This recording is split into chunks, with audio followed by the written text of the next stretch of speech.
Hi, welcome to episode 32 of The Teacher's Promise, where we celebrate amazing teachers and explore the pressing issues in education today.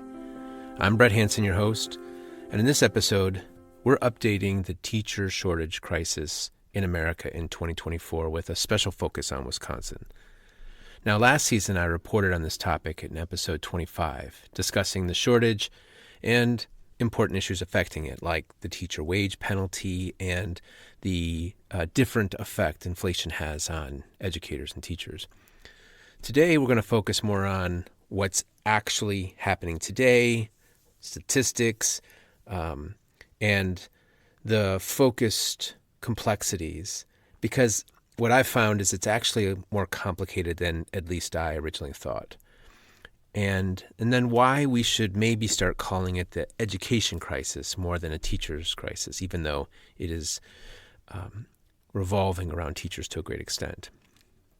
Now, I am still hoping that I can persuade people to recommend excellent, extraordinary teachers to be on the show, and I'm going to double down on this and try to find more people. But over the last year, this season, it's become harder than I thought it would.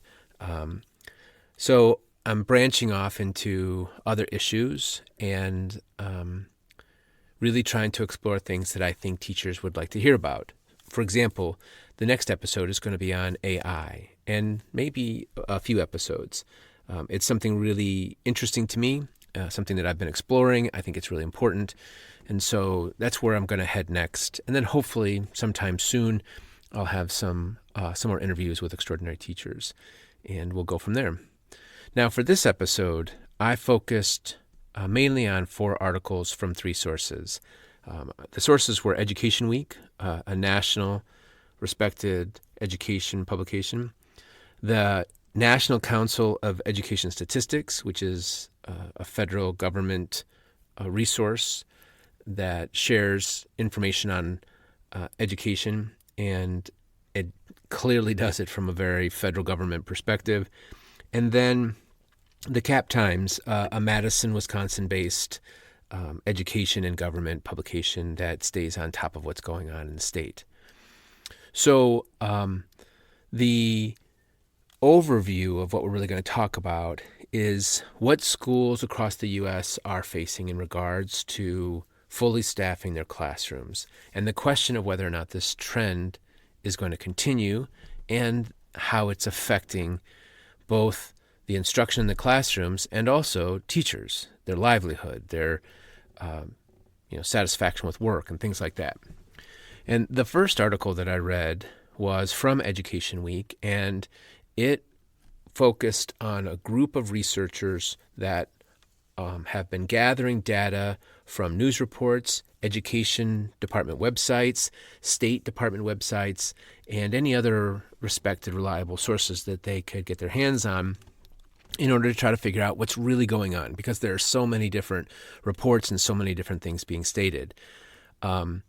They basically analyzed things like the teacher preparation program enrollment in schools across the country, and the number of reported vacancies, the number of teachers who are teaching outside their certified areas, things like that.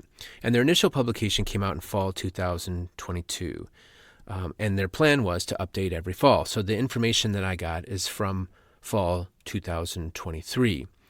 The lead researcher is a associate professor, Tuan Nguyen from Kansas State University, and he led the research and reported out for Education Week. And according to him, the key findings were that there's been an increase in teacher vacancies.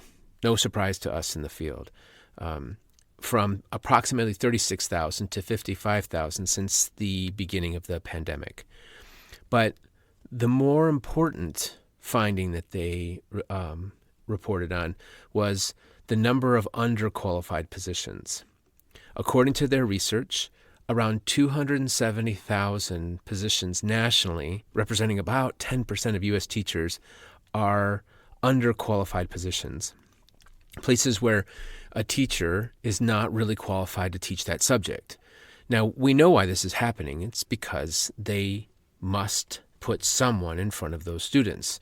And the problem is that from a non-expert perspective, it looks like they are finding replacements. I don't have the data right now, but it seems clear to me that many of the student growth issues might be affected by this underqualified position problem, and then there are a lot of other issues like more turnover, because if somebody's not really qualified, they're less likely to be successful.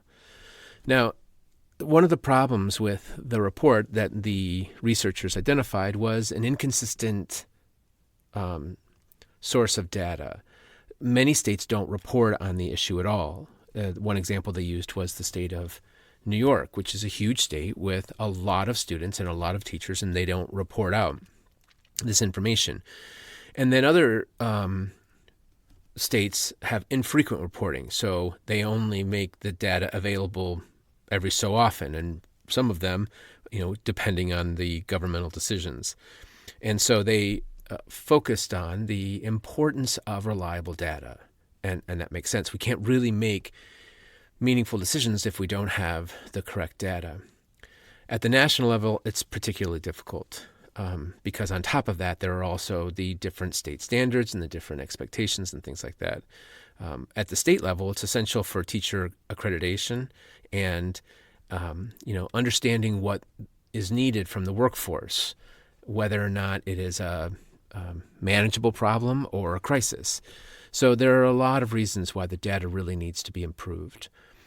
The forecast focused on teacher turnover, and the report pointed out that it's really difficult to forecast how much turnover there's going to be in different places because of the uncertainty in these trends. In addition to these are also issues of people changing their mind and whether or not the economy is going to be strong and things like that. They did report that they believe that the teacher turnover is expected to peak in this current year and then decrease.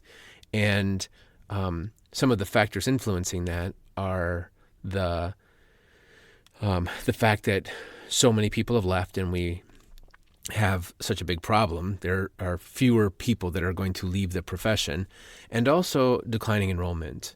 The enrollment trends have steadily gone down since the early 2010s, and in both students and teachers. So we'll talk numerous times about the enrollment in teacher programs. So it's gone down, as we said, since early 2010s, and it's stabilized at around 600,000 yearly right now. Now, when I heard this number, I thought, wow, that's a lot. I expected it to be lower, but the problem is that that's the number of students who enroll in education programs in colleges. And then immediately I thought to myself, yeah, we all know that only about half of the people that start college finish, a little more than half for girls, a little less than half for boys. So that 600,000 becomes just sort of randomly about 300,000. But the report identified what are called completers, and these are the people that actually complete the programs, and the number is about 160,000. About 160,000 students complete education programs if 600,000 start. Now, I thought to myself, I'm not sure about that ratio, that if 600,000 started, we don't know necessarily that the 160,000 that are finishing now was based on the number 600,000 4 years ago, or 4.5. Remember, education programs are more demanding than a lot of other programs. But then that would also increase part of the reason why the percentage is so low of completers. If it's harder than, say, an art degree or a poli-sci degree or something like that, then you're going to have fewer people finishing. There are a lot of requirements for education programs, and some people might just decide it's too much. And then, of course, we've had a lot more publicity lately about how difficult it is to be a teacher, and then the pandemic and all these things. So there's a reason to understand why that number is so low.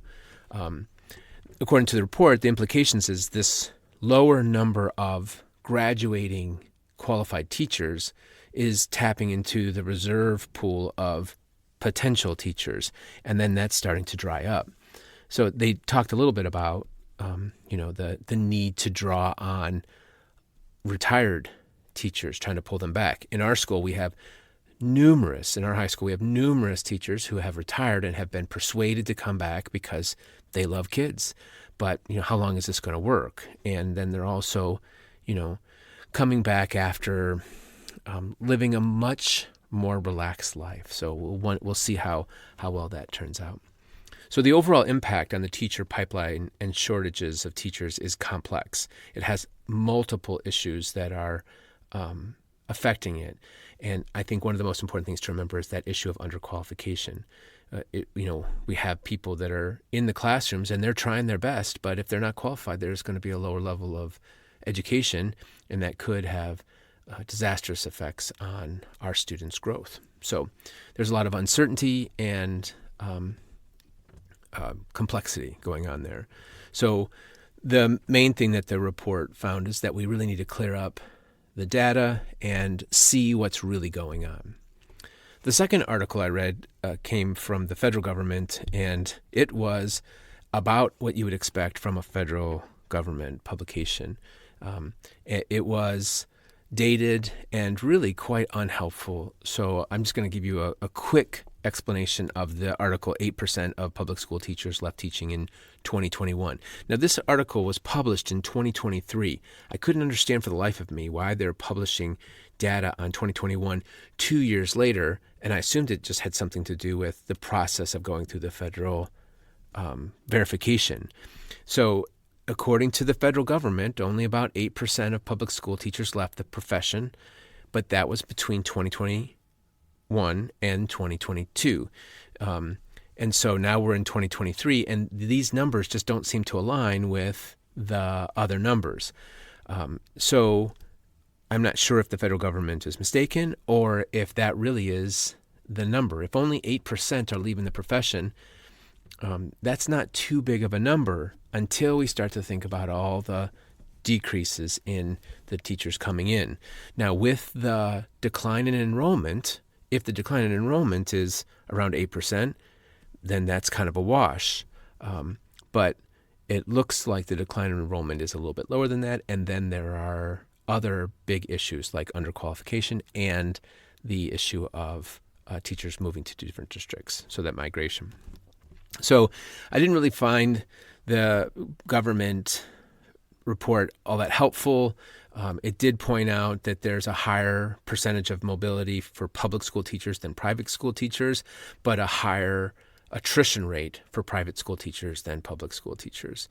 And then, of course, it just reinforced things that we already know, that people with less experience are more likely to leave, and people with more experience are less likely to leave.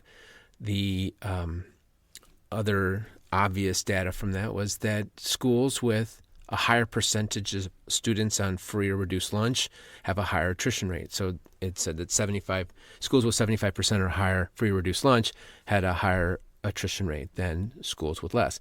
Obviously, if it's a poorer school with poorer kids, there's more stress, there's more difficulty, you're asked to do more. So the federal report didn't really help that much, in my opinion.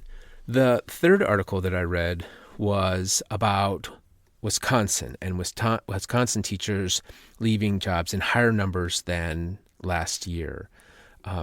It did give some context on teacher shortages in regards to the COVID pandemic, but according to the article, about 16% of teachers either moved or left the profession between 2021-22 year and the 22-23 school year. And this is an increase from about 11% in 2009. That's a pretty big jump. I think a lot of those people are moving. They're moving to higher paying jobs, and then less qualified people are coming into the poor areas. But it's still a lot of people moving, and that creates a lot of problems for schools. That high turnover has a particularly negative effect where students face more significant challenges. Poorer schools need teachers, consistent, good teachers, even more. But that's not what's happening. So this whole crisis with educators and teachers is really, more about education and kids in the long run, and it's really hurting the kids who need help the most. But we should have been able to predict that, of course. The higher turnover rate is higher, of course, in teachers of color and with students of color. The state superintendent has identified these problems and acknowledged that there are problems and issues with emergency licenses, which lead to underqualified teachers in certain areas. But as we said before, you have to have an adult in front of those kids. So we really need to not just look at whether or not there's somebody in the room, but the quality of the teacher in front of those students. So the higher turnover rate varies by schools and areas, as one would expect, and it really comes down to the amount of pay and benefits that schools are able to provide. Smaller districts, poor districts, districts serving more minority students and low-income students have a significantly higher turnover rate. So their realization was that teachers are leaving more leaving than moving. The leave rate was about 8%, and the move rate was about 3%. So the possible reasons, of course, are retirement, career shifts, things like that. But we know that things have gotten harder. I was glad to see that the report focused on the impact of Act 10.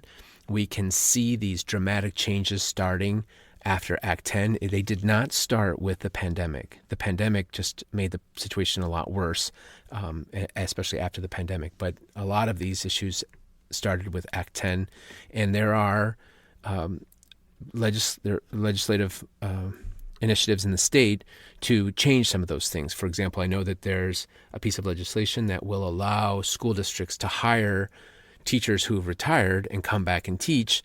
They still have a requirement of 75 days, and I think it has something about the maximum amount that people can draw from their retirement. Right now, what has to happen is if somebody comes back out of retirement to teach, they have to stop drawing their retirement. And so there's a good chance that they're going to come back to a harder position with less pay. And so that's not likely to happen for too many people. So the teacher mobility trend is continuing. More and more people are moving. And some of the reasons is because there are a lot of losses in seniority priorities and then benefits and things like that. And so as long as schools continue to cut pay and cut benefits, they're going to have problems. So the other article that I read had to do with the enrollment drop. And in the state of Wisconsin, there is definitely an enrollment drop. We know there's an enrollment drop across the nation. The question is, how big is the enrollment? And then where is it going to happen? Consistent grade levels. Some people estimate that the enrollment drop will clarify or correct some of the problem with the teacher shortage, but it doesn't look like the numbers are going to match up. So overall in the state of Wisconsin, there was a drop in enrollment of about 9,000 students from the 22-23 year to the 23-24 year. Our current enrollment in Wisconsin is 799,230 students, down from about 808,000. And this isn't the largest drop. There have been bigger drops before, but we seem to be consistently declining. And so the pre-pandemic declines were more around 3,700 as opposed to 9,000. So the total reduction over the past 5 years is about 48,700. So this drop is affecting the need for teachers. But we have to remember, of course, that it's also affecting the amount of funds that schools get. So schools that have drops in enrollment are going to get less money from the state. So schools are competing for students more and more, and that causes other problems. Now, the article reported there was a variety of reasons for this drop: declining birth rates, families relocating during and after the pandemic, mental health challenges leading to school dropouts, and an increase in students going to online schools for those reasons. And then also students leaving school early to join the workforce. That Of course, they need to be 18 years old to do that, but that appears to be part of the issue. Charter schools enrollment have gone up. Private school enrollment has gone up. Online school enrollment has gone up dramatically. Now, the biggest drops in grade level were at the kindergarten level. And we really need to wait and see if this is an indication that there are going to be smaller and smaller grades coming up through the schools. So a lot of rural schools and small schools, local schools, are going to have to make some tough decisions in the future, but that will affect the teacher issue. So overall, what I learned from this research is that it's more complicated than I had originally thought, but I still think that it's mainly a problem of teachers. And the education crisis is based on, of course, the shortage of qualified teachers, but also a decrease in education programs, an increase in underqualified replacements, a decline in enrollment in state funding, and the deteriorating working conditions, salary, and benefits that teachers have to deal with. In addition to that, as we know, there's always been stress and pretty demanding expectations, but those have gone up. So there are a variety of solutions to this that really need to be addressed at an administrative level, but we can all promote them as community members, as parents, as teachers. One solution is homegrown staff. There are a lot of school districts across the nation, especially in bigger schools, that are setting up programs to give dedicated teaching assistants and aides and people who don't yet have a degree the training and education they need to become qualified, certified teachers while they are paid, because they need to be able to make a living. And then, of course, districts can always improve pay, benefits, and conditions, which at some point they're going to have to do, but it's difficult. I mean, I think that most administrators would say they want to do that, but they have to find the funds, and that's easier said than done. Another solution is to increase the alternative education options, but then we need to watch carefully how well the students are learning, because some of those alternative education options are really good for students, and some of them result in a decrease in the quality of education. So I hope this information has helped you in some way understand what's going on in 2024. Please consider coming back next time to hear about artificial intelligence in the classroom. I've become more and more interested in this topic, and the plan isn't to so much try to persuade people to integrate AI into their district or anything like that, but to talk about the benefits of teaching our students basic computer technology intelligence and how they can use AI ethically to prepare for their future. Because one thing that I am absolutely certain of after researching, studying, and using it for the last year or so is that there will be a lot of people who are using AI to improve their chances of success in the United States. And if we don't teach our students at least the basics, and preferably how to be proficient and maybe even experts at this stuff, they will lose to the companies, to the businesses, and to the individuals who know how to use AI. So it's really not a question of whether it's coming or whether we'll need to do it or whether it's going to become part of the school system. It will. It's just a matter of when, and a question of when we're going to get started. So thanks again for listening. Remember that you must take care of yourself in order to take care of others. So please do what you need to do and take care of yourself. Talk to you next time.